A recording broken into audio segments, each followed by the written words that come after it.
తనను లక్ష్యంగా చేసుకుని కూటమి నేతలు కుట్రపూరితంగా కేసులు కడుతున్నారని ఆరోపించారు మాజీ మంత్రి వైసీపీ నేత అనిల్ కుమార్ యాదవ్. ప్రశాంత్ రెడ్డిపై అనుచిత వ్యాఖ్యల కేసులో A2గా ఉన్న అనిల్ కుమార్ యాదవ్ ను పోలీసులు విచారించారు.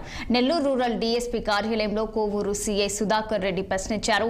ఉదయం 10 గంటల నుంచి సాయంత్రం 4 గంటల వరకు సుమారు 6 గంటల పాటు ఆయన్ని ఎంక్వైరీ చేశారు. మొత్తం 36 ప్రశ్నలు సంధించారు. ఇక PhD అంటే ఏమిటి, బోరుబావి అంటే ఏమిటి ఉద్దేశంతో ప్రసన్న కుమార్ రెడ్డి మాట్లాడారు. వైసీపీ ఆదేశిస్తేనే మాట్లాడారా, ఇలా అనేక ప్రశ్నలు అడగగా వాటికి అనిల్ లిఖితపూర్వకంగా సమాధానాలిచ్చారు. కోవూరులో జరిగిన వైసీపీ కార్యకర్తల సభలో ప్రసన్న కుమార్ రెడ్డి ఎమ్మెల్యే ప్రశాంత్ రెడ్డి గురించి మాట్లాడుతున్న సమయంలో తాను నవ్వినట్లు అనిల్ కుమార్ యాదవ్ తెలిపారు. కేవలం నవ్వడం, చప్పట్లు కొట్టడం కూడా కూటమి ప్రభుత్వం తప్పంటూ కేసులు పెట్టడం ఎంతవరకు కరెక్ట్ అని ప్రశ్నించారు అనిల్ కుమార్ యాదవ్. వైసీపీ కార్యకర్తల సమావేశానికి సంబంధించి ఆ రోజు ప్రసన్న పిలుపు మేరకు ఆ ప్రోగ్రాంలో హాజరవటం జరిగింది. ఆ రోజు ప్రసన్న స్థానిక శాసనసభ్యుల గురించి ఏదో కొన్ని మాట్లాడిన దానికి గాను మాట్లాడిన రాత్రే ప్రసన్న ఇంటి మీదకి భారీ ఎత్తున ఆయన మీద దాడి చేయటం, ఒక రకంగా ఆయన నుంటే హత్యా ప్రయత్నం లాగే కూడా ఒక పెద్ద సంఘటన జరిగిన నెక్స్ట్ రోజు సాయంకాలం పోయి ఆ రోజు ప్రసన్న మీద కేసు కట్టడం కూడా జరిగింది. ఆ స్థానిక శాసనసభ్యురాలు పోయి కేసు కట్టడం జరిగింది. తర్వాత ఇంకో 2 రోజుల తర్వాత హుటాహుటిన ప్రసన్ననే కాదు, ప్రసన్నతో పాటు పాల్గొన్న ఒక 5-6 మంది పేర్లు నా పేరుతో కలిపి A2గా నన్ను ఇంకో 4గురిని జత చేర్చడం జరిగింది.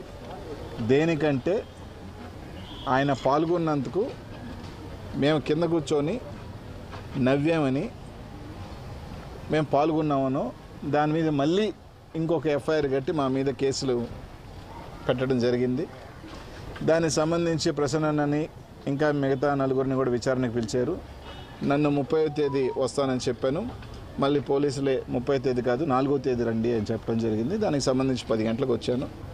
10 గంటలకు వచ్చిన తర్వాత వాళ్ళు కొన్ని క్వశ్చన్లు అడిగారు. ఆ క్వశ్చన్లకు సంబంధించి నా జవాబు ఇచ్చడం జరిగింది. ఇచ్చిన తర్వాత 4 గంటలకి అంటే దాదాపు 10 గంటలకు వెళ్ళి 4 గంటల దాకా 6 గంటల సేపు వాళ్ళు ఇవ్వాల్సిన ఇచ్చి మనం చెప్పిన తర్వాత ఇంకా మిమ్మల్ని వెళ్ళమంటం జరిగింది. కానీ ఏంటంటే ఇంకెక్కడైనా ఇంక నుంచి రాజకీయాలలో ఎవరైనా వేదిక మీద మాట్లాడుతుంటే ఇంకా నాకు తెలిసి వేదిక ఎక్కేదానికి కూడా, ఎందుకంటే ఆయన ఏం మాట్లాడతాడో వేదిక మీద ఉన్న వాళ్ళు తెలియదు పాపం. ఆ ఏం మాట్లాడినా కూడా వేదిక మీద ఉన్న వాళ్ళని కూడా జతకట్టి నచ్చిన వాళ్ళ మీద ఫేసులు పెట్టండి. ఎందుకంటే ఆ రోజు వేదిక సభా ప్రాంగణంలో ఒక 1000 మంది పైగా ఉన్నారు. 1000 మంది కూడా నవ్వటం జరిగింది, కొందరు చప్పట్లు కొట్టడం జరిగింది, కొన్ని వేలాలు వేయటం కూడా జరిగింది. ఒక 1000 మంది ఒక్కసారి ఒక భావోద్వేగంతో హర్షధ్వానాలతో నవ్వినప్పుడు తప్పకుండా అందరం కూర్చున్నప్పుడు నవ్వుతారు. అది స్పాంటేనియస్గా ఒక మనిషికి ఎవరైనా కానీ 1000 మంది మనమైనా కానీ 10 మంది కూర్చొని పడవడా నవ్వితే మనం కూడా నవ్వుతాం. సో ఒక్కొక్కసారి మనలో ఉన్నప్పుడు అలా నవ్వటం జరుగుతుంది. నవ్వటం కూడా తప్పే, నవ్వినా తప్పే, చప్పట్లు కొట్టినా తప్పే. భవనం పైకప్పు కూలడం